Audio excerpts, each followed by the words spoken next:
This video covers probability, the addition rule, and rule of complements. First, let's talk about compound events.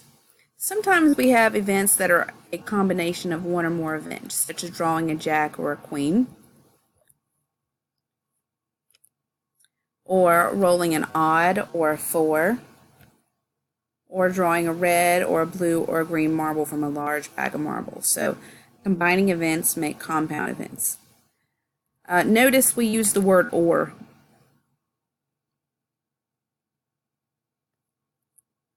So we have something called mutually exclusive events. So consider the compound event of drawing a jack or a queen from a deck of cards. There's multiple ways that this could happen. We could draw a jack, we could draw a queen, or we could draw a card that is a queen and a jack at the same time, although that's not possible. So disjoint or mutually exclusive outcomes are two outcomes that can't happen at the same time. It's just not possible. And you'll look at this Venn diagram here. You have event A, such as drawing a jack, event B, drawing a queen. They don't overlap because they can't happen at the same time. That would be considered mutually exclusive. So let's look at this event. Suppose you roll a fair six-sided die once. What's the probability of rolling a 6 or an odd number? Okay, you could roll, so probability of rolling 6 or an odd. So how many ways could that happen? You could roll a 6, or you can roll an odd. Odd numbers are 1, 3, and 5. So that's a total of 4 out of 6. So another way you could look at it is you could find separately the probability of a 6. Probability of a 6 and the probability of an odd and add the two together. So the probability of an odd, 1, 3, or 5, is 3 out of 6. The probability of a 6 is 1 out of 6. When you add them together, you get the same thing we got here, 4 out of 6, or 2/3, which becomes 0.6667. If we round this to 4 decimal places, it's 0.666 repeating. 4 decimal places would be 0.6667. Okay, so that leads us to the addition rule for mutually exclusive events.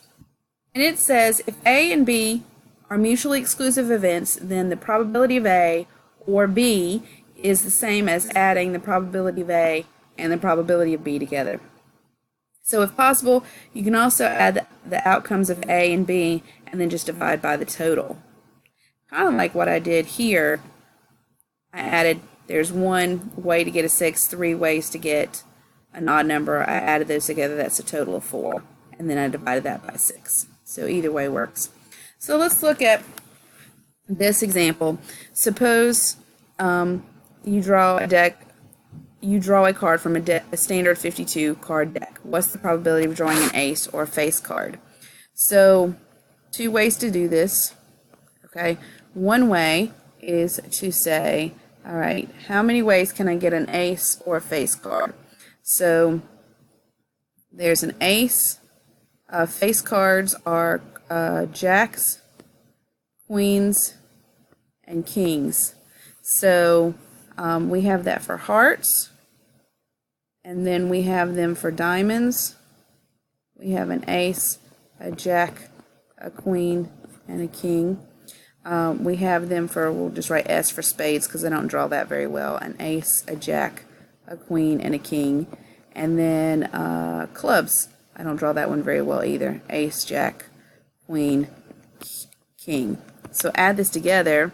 It looks like we get 16 out of how many cards are there? 52. Okay.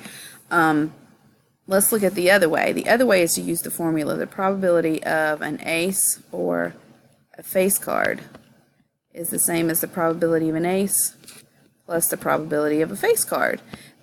Assuming that they are mutually exclusive, and there are no cards that are face cards that are also aces at the same time. So we know they're mutually exclusive. So how many aces are there? There's 4 aces out of 52. How many face cards are there? There's 12 out of 52. and we still get 16 out of 52. If we divide that out, we get 0.3077. So why don't you pause the video and try the next two by finding what's the probability of getting a number or a red jack, and then what's the probability of selecting a red or a black card.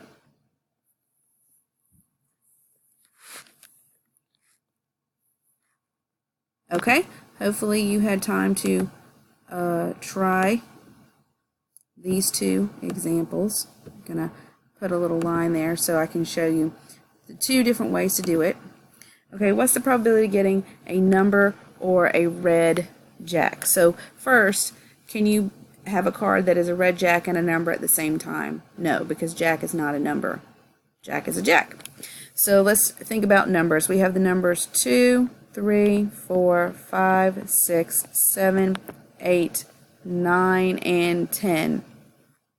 So that's 1, 2, 3, 4, 5, 6, 7, 8, 9 numbers. Total 9 numbers, but 9 numbers for four suits. That's 36 numbers. Should have written that straighter. Then how many red jacks do you have? There's a total of 4 jacks. 2 are red, 2 are black, so 2 jacks. So if you add that together, that's a total of 38 out of 52. The other way to do it is to find the probability of getting a number or a jack, and find the probability of a number, finding the probability of a jack, and adding them together. So probability of a number is 36 out of 52, and the probability of sorry, not a jack, but a red jack. Add that in there, red jack. A red jack is 2 out of 52, which is 38 out of 52. And 38 out of 52 is 0.7308. And then if we look at the last one, what's the probability of selecting a red card or a black card? Well, there's 26 red cards and there's 26 black cards. So that's a total of 52 cards out of 52.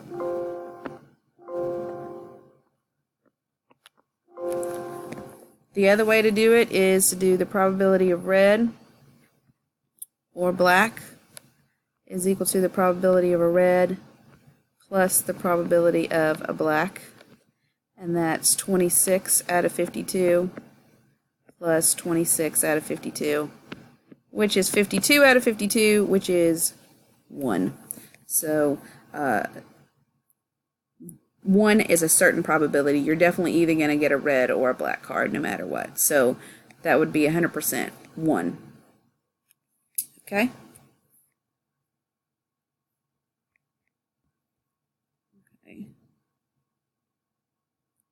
Alright, why don't you pause the video and see if you can try example 3.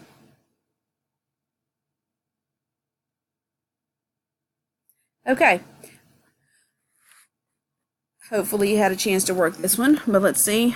A large bag contains 28 marbles, 7 are blue, 8 are yellow, 3 are white, and 10 are red. If one marble is randomly selected, what's the probability that it is red or yellow? So we would find that by finding the probability of a red and adding it to the probability of a yellow. We can use this formula if they're mutually exclusive. So you have to ask yourself, can you have a marble that's both red and yellow from this bag of marbles? You can't. So it's mutually exclusive. So red would be 10 out of 28, and yellow would be 8 out of 28, so it'd be 18 out of 28. And let's look at my calculator and see what that is. 18 out of 28 is 0.6429. The other way to do this is to take the number of red and the number of yellow, which is 8, you get 18, and just put that over the total, which is 28, and you'll get the same thing, 0.6429.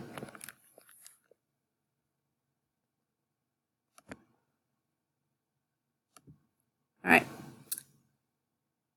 We have what is called overlapping events. It's when events are not mutually exclusive. Overlapping, you can see there's overlap in here.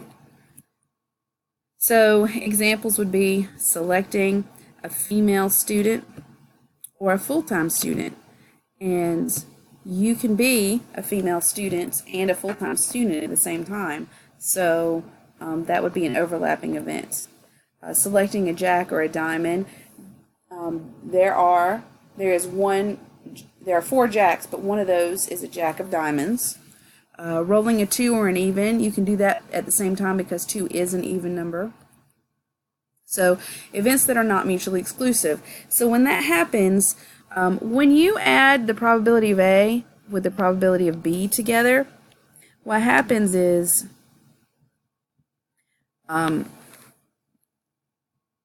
some of the possible ways that A happens are also the ways that B can happen, because it's the way that A and B can happen together. So there's some overlap, and that number gets counted twice, so you need to make sure you subtract it. So that's why the formula for this is the general addition rule. It's for any 2 events, whether they're mutually exclusive or not, for probability of A or B, is to add the probability of A with the probability of B, and then subtract any overlap, the probability of A and B.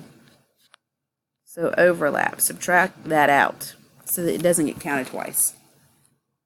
Another way to do it, if it's possible, is you can add all the ways A and B can happen, like we did before when we were adding all the ways that you could do the 2 events together, and then we put that over the total. But this time you make sure that you don't add any overlap twice, and then divide by the total. So let's do this one together. What's the probability that you get a king or a spade? Well, you can be a king and a spade at the same time. So probability of a king or a spade is the probability of a king plus the probability of a spade minus the probability that it's a king and a spade at the same time. So there are 4 kings out of 52. There are 13 spades, because a spade is one of the suits, and there's 13 of those. Now, how many of these cards are both kings and spades at the same time that got counted twice? We counted the 1 king of spades twice, so we're going to subtract that out. So our total is 18 out of 52. And 18 out of 52 is 0.3462. All right, what's the probability of a queen or a face card? Well, can you be a queen and a face card? Well, a queen is a face card, so you can. So we can't just find the probability of a queen and add it to the probability of a face card. We have to remember to subtract the overlap, all the cards that are queens and face cards at the same time. So how many queens are there? There are 4 queens out of 52. Face cards, there's a king, a queen, and a jack for each suit. There's 4 suits, so that's a total of 12 out of 52. But we have to realize that we just counted some of the cards twice. What's the probability of a card that's both the queen and a face card at the same time? Well, all the queens are face cards. So we're going to subtract 4 out of 52. And we're going to get 12 out of 52. And 12 out of 52 is 0.2308. Alright, we're going to stop here and we're going to pick up after this slide in the next video.